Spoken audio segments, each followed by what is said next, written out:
Ok. Donc, bonjour Annie, merci beaucoup de prendre le temps de me recevoir chez toi, en quelque sorte. Ouais, ça me fait plaisir. Et donc, Effectivement. pourrais-tu... On est à distance, mais on est dans nos environnements, chacun chez nous. Ouais, c'est ça. Tout le monde s'est Comme si habitué on était au depuis salon. 1 an et demi avec ça. Ouais. Est-ce que tu pourrais m'expliquer c'est quoi Neurosolutions, c'est quoi Kairos? Oui, absolument. Donc, Neurosolutions, c'est une entreprise qui a été créée en 2017. En grosso modo, c'est une start-up qui a été créée qui a été issue de mon besoin personnel de apporter d'utiliser les mécaniques du jeu vidéo, dans le fond, pour aider des personnes qui avaient un trouble neurodéveloppemental, entre autres les enfants qui avaient soit un TDAH, un trouble du spectre de l'autisme ou une déficience intellectuelle, à, à réussir des tâches au quotidien, mais aussi à minimiser l'impact des trucs comme la médication dans leur vie, des choses comme ça. Fait que j'étais à l'époque dans l'industrie du jeu vidéo moi-même, dans un studio indie ici à Québec. Puis, dans le fond, quand mon garçon a eu son diagnostic du trouble du spectre de l'autisme, j'ai vraiment. Je me suis mis en mode solution pour aller lancer un sondage un peu dans l'univers du web en me disant, ben, OK, est-ce qu'il y a d'autres familles qui vivent des difficultés comme celle de mon garçon ou d'autres enfants qui vivent des difficultés comme celle de mon garçon? Puis, chez qui la médication a vraiment un impact important au niveau des effets secondaires. Puis j'ai vraiment eu une réponse très positive.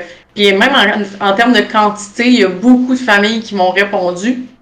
Fait que ça a beaucoup teinté ma décision de quitter l'industrie proprement dite du jeu vidéo pour, dans le fond, que le jeu vidéo devienne un moyen et non pas nécessairement une finalité, comme un studio, dans le fond, qui crée des jeux vidéo, pas uniquement pour du vidéo, mais pour les joueurs. Dans le fond, je voulais que ça soit des mécaniques que j'utilisais comme un moyen plus qu'une finalité. Fait que c'est ce qui a créé le groupe Neurosolutions. Et à l'époque, le Keros s'appelait Hero. C'était un peu à la Tamagotchi, dans le sens que l'idée, c'était un peu d'utiliser des avatars qui étaient vraiment plus pour les jeunes enfants, puis dans lesquels, tu sais, qui allait un peu vivre l'impact de ce que l'enfant faisait ou faisait pas. Je te donne un exemple, tu sais, si tu brosses pas tes dents, ben ton avatar perd des dents. Tu sais, fait que c'était vraiment plus comme à la Tamagotchi. Ah, ok. Puis en cours de route, ben, le projet a énormément évolué. On a migré vers un style de jeu qui est plus un platformer 2D à la Mario Bros. Parce que dans le fond, la clientèle cible première qu'on voulait viser, c'était les garçons 7-9 ans qui ont un grand intérêt envers Mario Bros et Nintendo. Fait qu'on voulait un peu reproduire des mécaniques de ce genre-là à travers Keros. Fait que Keros, en ce moment, c'est un outil de gestion de routine dans laquelle l'enfant il est motivé par son avatar, puis peut progresser dans le jeu vidéo, atteindre le level suivant en fonction des actions qu'il réalise dans son quotidien. Donc, il attend de faire mettons, de faire une série d'actions dans sa journée, comme faire son lit, s'habiller, etc., ça lui permet d'acquérir des points d'expérience qui sont nécessaires pour progresser dans le jeu. Grosso modo, c'est ça. Ok. Donc, ce n'est pas ton seul fils qui a le TDAH, n'est-ce pas? T'as d'autres enfants? J'ai d'autres enfants, oui. En fait, je suis la belle maman de Chloé qui a 13 ans et j'ai une fille qui a 15 ans. Mais William est le seul de mes enfants qui a un diagnostic. William a un diagnostic de TDAH puis un diagnostic du trouble du spectre de l'autisme qu'il a eu à 11 ans, de type Asperger. Ok, maintenant il a quel âge? 17 ans, presque 18. Wow, ok. Ouais, le temps passe vite. Et quel métier tu avais quand tu étais dans l'industrie? Tu étais productrice? Tu étais... Ouais. Moi, je suis au développement des affaires. Dans le fond, moi, j'avais une expertise vraiment à ce niveau-là, tu sais, d'aller chercher des publishers, des partenaires, trouver des partenaires en commercialisation parce qu'on sait que c'est souvent là que le bas blesse dans l'industrie du jeu vidéo, plus particulièrement au niveau des studios de jeux indépendants. Fait que ma force, c'était vraiment d'aller chercher les partenaires qui allaient nous permettre de grandir le studio. Puis c'était un peu c'est ce qui est arrivé par la suite quand j'ai créé le groupe Neurosolutions parce que je voulais minimiser les risques, entre autres, puis je voulais avoir accès à quand même de la main-d'œuvre sans avoir à recruter moi-même des gens dans l'industrie du jeu. Fait que j'ai sous-traité pendant, je te dirais, 2017, 2018, 2019, presque 3 ans avec le studio de jeux indie avec qui j'étais associée. J'ai vendu mes parts entre-temps, mais l'idée, c'est en fait ce que ça a permis, c'est que ça a permis de financer aussi à un certain point le studio de jeux avec qui je traitais. Puis moi, ben, ça me donnait accès à des gens, une équipe en jeux vidéo sans avoir à supporter toute la masse salariale qui venait avec. Là. Fait que ça a été une collaboration qui a été vraiment gagnante-gagnante. Et ça fait combien de temps que le jeu est en développement? Écoute, on a fait ça vraiment tranquillement. Pourquoi? Parce qu'on a fait, tu sais, on voulait se positionner en santé, puis c'est pas évident de positionner une industrie comme le jeu vidéo en santé ou tu sais, de donner de la crédibilité à cette forme d'outil-là. C'est vraiment plus facile que ça l'était au départ. Mais en fait, on était un peu, puis ça a été ce qui a expliqué la création du groupe Neurosolutions, c'est que quand je présentais le projet en tant que studio de jeux vidéo, on nous disait qu'on était trop sérieux parce qu'on voulait être en santé. Puis quand je présentais en santé, on me disait que je n'étais pas assez sérieuse parce que je prenais de l'industrie du jeu vidéo. Fait qu'à un moment donné, on a fait OK, on va créer une nouvelle case. Ouais, c'est ça, le laisser passer à 38, là. Fait que j'ai parfait, on va créer une nouvelle case dans laquelle on va vraiment expliquer qu'est-ce qu'on fait, puis comment qu'on veut le faire, puis pourquoi on veut le faire. Puis finalement, c'est ça. Fait qu'on a commencé le développement à faire un premier prototype en 2018, puis qui rapidement, on est allé tester avec des enfants, avec une clinique privée, avec une psychiatre spécialisée, pour vraiment qu'elle appuie le type de développement puis le type d'outils qu'on utilisait pour arriver à nos fins.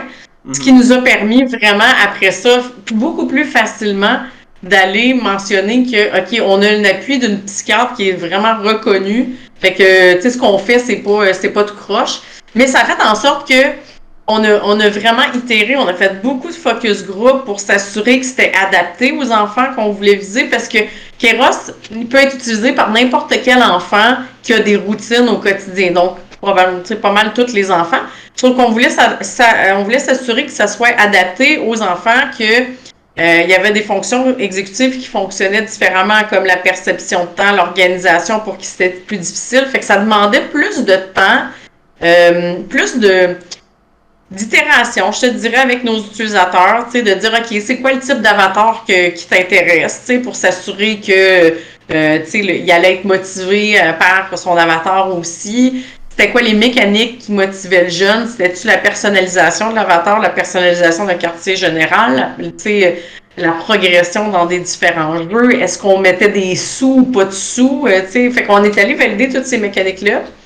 On est allé aussi valider l'utilisation d'une montre intelligente à travers tout ça. Donc, regarder est-ce qu'on peut mettre l'avatar sur la montre avec l'enfant pour qu'à des moments vraiment précis, son avatar l'encourage quand il vit des difficultés. Puis, on a réalisé une autre étude clinique quand notre produit était plus développé en 2019-2020. On est allé chercher une équipe de recherche de l'Université du Québec à Trois-Rivières en psychoéducation pour nous permettre de valider puis de donner encore plus de crédibilité à notre outil. Fait qu'il y a 220 quelques familles qui ont utilisé Keros une période de 8 semaines avec différents modules un peu pour vraiment aller valider justement, tu sais, la montre, c'est quoi la portion, c'est quoi l'intérêt d'une montre dans la solution. On avait un coach parental aussi, ludique, qu'on voulait aller valider. Puis effectivement, ben, toute la question du jeu, tu sais, la difficulté des niveaux, les différentes façons de personnaliser son avatar, etc. Fait qu'on est allé faire ça en 2019-2020. Puis là, dans le fond, on a fait un premier lancement en janvier de cette année. Fait que quand tu regardes le développement qui a été fait de Keros, admettons, de façon plus intense, en 2018 au premier prototype, puis le lancement en 2021, c'est quand même long. Tu sais, le temps qu'on a pris pour développer ça. Puis c'était voulu. Encore une fois, tu sais, jusqu'au mois de mars l'année passée, le premier, en fait, juste avant la pandémie, j'étais toute seule comme employée chez Neurosolutions. Tout se faisait en sous-traitance. Fait que sous-traitance veut dire plus long. Mais encore une fois, l'idée, c'était de réduire le risque financier. Puis, à un moment donné, en 2019, on a eu le FMC. On a appliqué au FMC, je pense à l'automne 2019, puis juste avant les fêtes, je pense 2019, on a su qu'on avait la contribution pour les projets commerciaux du FMC. Puis là, ça nous a vraiment donné les moyens de monter notre propre équipe, puis de faire en sorte que on allait, tu sais, oui, utiliser le jeu vidéo, mais en bout de ligne à la sauce Keros, à la sauce Neurosolutions et non plus toujours en sous-traitance. Fait que ça a été un petit peu ça, le cheminement de développement, mais effectivement, des fois, il y en a des gens dans l'industrie du jeu vidéo qui me disent, mon Dieu, ça doit bien été long. Absolument. Sauf que moi, je me suis donné les moyens d'être capable de prendre le temps. Ok. Moi, dans les outils que j'avais utilisés, il n'y a rien qui fonctionnait. Des applications ludiques de gestion de routine, il y en a tout plein, là, qui utilisent des points X, Y, Z, mais ils ne fonctionnent pas parce que le kid n'a pas envie de l'utiliser. Mhm. Fait que moi, ce que je voulais, c'était d'aller m'assurer que l'enfant allait triper sur ma solution puis qu'il allait vouloir l'utiliser, versus le système de jetons que ses parents lui donnent puis qu'il reçoit peut-être une fois quand on y pense de temps en temps. Mais il y avait vraiment un souci de bien le développer en collaboration avec les utilisateurs et de positionner le produit en santé, ce qui prend effectivement du temps. Fait que c'était pas juste de développer un platformer mobile. Random. Ouais, c'est ça, random, exactement. Exact. Mais c'est vraiment bien que tu aies pu prendre le temps et pu itérer autant de fois et prototyper. Et puis tu avais déjà l'habitude du développement de jeux. Tu as dû voir sûrement des jeux qui ont été annulés ou des jeux où ça n'avait pas suffisamment prototypé. Moi, je l'ai vu en tout cas Ouais. dans l'industrie. Ben oui, il y en a tout plein. Puis, tu sais, en tout cas, ça, c'est. Tu sais, absolument, il y a plusieurs, tu sais, puis il y a plusieurs fenêtres. Puis, il faut, tu sais, souvent, moi, je dis souvent, à un moment donné, il faut toujours arriver à choisir ses combats. Puis, l'ordre dans lequel on va livrer les combats. Il peut y avoir plusieurs rounds dans un combat, mais il y en a un, tu sais, où ce qu'on sait que peut-être au départ, ben, on a plus de chances de gagner. Puis, tout en continuant à travailler en parallèle, mais. Tu sais, c'est ça, c'est de faire des choix à un moment donné parce que tu peux pas répondre à tout d'une seule shot. Mhm. Mais c'est certainement, tu sais, c'est rare qu'il y ait juste une fenêtre d'opportunité, là. C'est très, très rare. Et j'ai vu que tu es passé dans l'émission L'œil du dragon, juste pour l'expliquer Oui. aux auditeurs. C'est une émission où il y a 5 entrepreneurs très connus qui choisissent d'investir ou non dans un nouvel entrepreneur qui se présente et qui présente son projet. Et puis ça s'appelle Dragon's Den en version américaine ou canadienne. Et donc, est-ce que tu pourrais nous parler un peu de ce passage? Ou ça a eu lieu longtemps ou... On est passé, en fait, la diffusion a été au mois de mai 2021. On avait été dans les studios d'enregistrement au mois de mars 2021, puis c'est un processus qui s'est fait quand même rapidement, là. Tu sais, de mémoire, là, on a rempli l'application au mois de novembre ou décembre, là. Fait que ça se fait quand même assez rondement, là. Tu sais, je pense novembre, puis en janvier, on savait si on allait enregistrer ou pas. Fait que contrairement à la croyance populaire, c'est très rapide comme processus, là. Fait que j'encourage fortement toute entreprise à passer par là. C'est un bon test pour être challengé par effectivement des entrepreneurs de renom.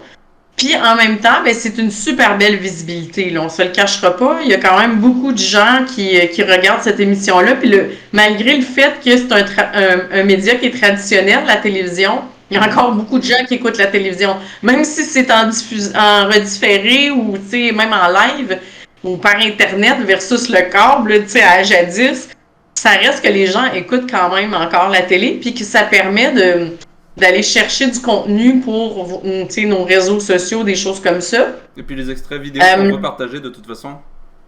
Exactement, exactement. Puis ça nous permet de surfer là-dessus. Fait que nous, dans le fond, la façon qu'on a présenté, on est allé présenter en l'œil du dragon, on a décidé de présenter une seule portion de l'entreprise parce qu'à un moment donné, c'est un show de télé aussi, puis il faut pas mêler tout le monde avec nos histoires d'où ce qu'on vient, où ce qu'on s'en va, puis on a un autre produit, puis là on travaille sur d'autres fonctionnalités, tu sais.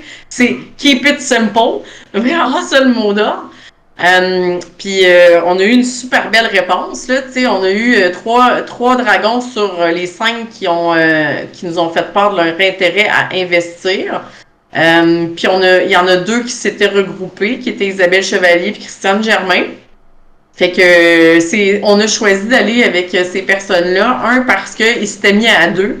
Fait que pour nous, ça donnait comme 2 têtes valent mieux qu'une, dans le fond. Ça nous donnait un petit quelque chose de plus. Puis, ben en fait, c'est des femmes entrepreneurs que moi-même j'estime énormément de par leur parcours.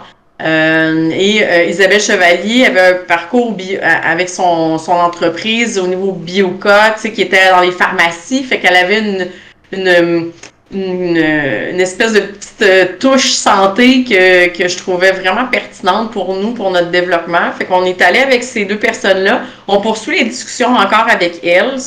C'est vraiment des belles discussions. On n'a pas signé d'investissement encore, mais c'est des partenaires vraiment qu'on est choyés d'avoir rencontrés. Ils nous introduisent. Pardon? La décision qu'on voit à la télé, elle n'est pas forcément finale. Non, absolument pas. Dans le fond, tu sais, on peut voir ça comme une espèce de processus de speed dating, si on veut. Tu sais, dans le fond, eux ont des investisseurs. La production, l'équipe de production du show de télé a accès à des investisseurs. Puis ils nous mettent en lien. Puis une fois que la diffusion a eu lieu, c'est à nous de continuer les démarches avec les investisseurs, puis de continuer à... Parce que, tu sais, un investissement dans une entreprise, ça se conclut pas en 10 minutes de présentation à la télé. Il faut prendre le temps de se connaître, d'apprendre un petit peu plus. Tu sais, un processus on appelle ça vérification diligente en français, là. Est-ce que ce qu'on a dit à la télé est véridique? Les états financiers, est-ce qu'on est dans le trou? Fait que il y a un processus de vérification qui s'enclenche de discussion avant de dire on conclut puis on signe. Puis il faut s'assurer qu'il y a un fit aussi parce que c'est un mariage là, d'aller avec des investisseurs. Fait que pour nous c'est important de vraiment leur présenter toutes les sphères de Kairos, de l'organisation. Avant de signer quoi que ce soit, mais je le dis souvent, là, les dragons, ça a été le wow dans mon année 2021. Là. Je m'attendais pas à ça du tout. Je m'attendais pas à l'impact que ça a eu au niveau de nos téléchargements. Je m'attendais pas à tomber sur des personnes aussi engagées dans l'entrepreneuriat au Québec. Pour nous, là, je te dirais ce qui est vraiment intéressant de ce match-là, c'est que jusqu'à maintenant, on allait vraiment plus vers. C'est comme ça en jeu vidéo aussi, là, on va tout le temps vers les États-Unis, des investisseurs qui sont extérieurs, qui nous connaissent pas vraiment, mais surtout, ça fait en sorte que l'engagement de l'investisseur envers ta business, il est moins là. Je pense que si tu as un investisseur au Québec puis qui a intérêt à faire grandir l'économie québécoise, fait que c'est ça. Fait que pour nous, c'est comme plus proche, tout simplement, fait que je trouve que ça a été une super belle rencontre. Ah, c'est vraiment super. Et oui. Je vois que depuis le début, tu parles de Neurosolutions Group. Est-ce que ça veut dire que c'est plusieurs sociétés qui sont regroupées sous une appellation ou c'est plusieurs domaines que vous touchez ou comment?